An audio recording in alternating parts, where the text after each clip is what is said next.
Hi friends, welcome to my YouTube channel SK entertainments. ఈరోజు bore point survey కోసం మెదక్ డిస్ట్రిక్ట్కి రావడం జరిగింది. అయితే ఇది రైస్ మిల్ కోసం బోర్ పాయింట్ పెట్టడం జరిగింది. అయితే ఓనర్స్ని అడిగి తెలుసుకుందాం. మీ పేరు ఊరు చెప్పండి. సదాశివ ఇండస్ట్రీస్ మాది మెదక్ జిల్లా నిజాంపేట మండల్ కలవకుంట గ్రామం మాది. మేము సదాశివ రైస్ మిల్ ఇండస్ట్రీని ఓపెన్ చేశాము. మేము 1 year అవుతుంది ఇది కన్స్ట్రక్షన్ స్టార్ట్ చేసి. రీసెంట్గా మేము రా రైస్ ప్లాన్ చేసుకున్న 1 year నుంచి ఇప్పుడు మేము ఫారాబేడ్లోకి వెళ్తున్నాము. మాకు సార్ వాళ్ళ అడ్రస్ మా వెలువి తెలిసిన వాళ్ళ నుంచి ఇక్కడ ఖమ్మంలో సార్ వాళ్ళు చూస్తారని చెప్పి తెలిసింది. సార్ వాళ్ళు మంచిగా చూస్తారు. సార్ది 100కు 100.99% సార్ బోర్ చూసిన పాయింట్ సక్సెస్ అవుతుంది మాకు తెలిసింది. సో మేము మా కోసం మేము పిలిచిన వెంటనే మాకు స్పందించి సారు ఖమ్మం నుంచి వచ్చినందుకు ముందుగా సార్ గారికి కృతజ్ఞతలు తెలుపుతున్నాను.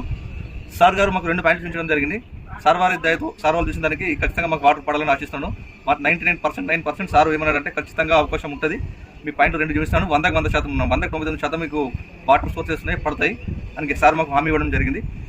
ఆ దేవుని దయ వల్ల సార్ పాయింట్ ల్యాండ్ ఎంత ఉందండి? ల్యాండ్ సార్ మాకు మొత్తం 5 ఎకరాలు ఉంది సార్. ఇక్కడ మేము 5 ఇంతకుముందు ఏమైనా బోర్లు ఉన్నాయా ఇక్కడ? నడిచే బోర్లు మాకు ఒకటి రీసెంట్గా 1 yearలో ఒక బోర్ వేసాం సార్. మేము బోర్ వేసాము కాబట్టి కొద్దిగా 1 పాయింట్ అంత వాటర్ వచ్చింది సార్. దాంట్లో 1 inch వాటర్ వచ్చినాయి.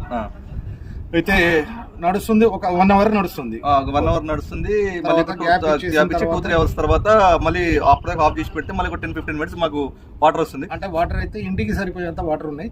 వీళ్ళకి కావాలంటే రైస్ మిల్ కి సరిపోయేంత వాటర్ అంటే కనీసం 2 inches వాటర్ కావాలి ఇండస్ట్రియల్, దాన్ని బట్టి ఇండస్ట్రియల్ పర్పస్. దీనికి మమ్మల్ని కాంటాక్ట్ చేశారు. అలాగే వల్ల వీళ్ళకి సరిపోయేంత వాటర్ రావాలని అలా పెట్టుకుంటాం. థ్యాంక్ యూ సార్, ఖచ్చితంగా సార్, ధన్యవాదాలు. వస్తే మాకు వాటర్ పడితే ఖచ్చితంగా మిమ్మల్ని గుర్తు చేస్తాం సార్. ఇంకా మా త్రూలా మీ గురించి మేము ఒక 10 మందికి తెలియజేస్తామని చెప్పడానికి సంతోషిస్తున్నాం సార్. ఓకే.